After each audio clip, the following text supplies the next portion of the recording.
जिवंत देव, जो पवित्र प्रभू येशू ख्रिस्ताच्या नावाला धन्यवाद देऊ. पौलाचे करिंथकरास दुसरे पत्र याचा 4 अध्याय 7 वचनापासून मी आपल्यासाठी वाचतो. ही आमची संपत्ती मातीच्या भांड्यात आहे अशा हेतूने की सामर्थ्याची पराकोटी देवाची आहे, आमच्यापासून होत नाही हे समजावे.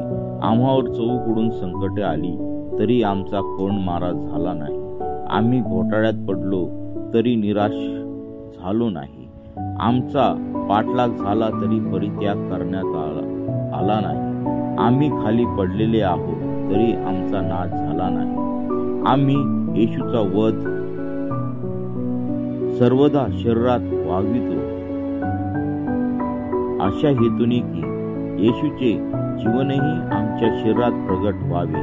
कारण जे आम्ही जिवंत राहतो ते आम्ही येशू प्रित्यर्थ सदाचेच मरणाच्या हाती सोपविलेले आहोत, यासाठी की येशूचे जीवनही आमच्या मर्त्य देहात प्रगट व्हावे.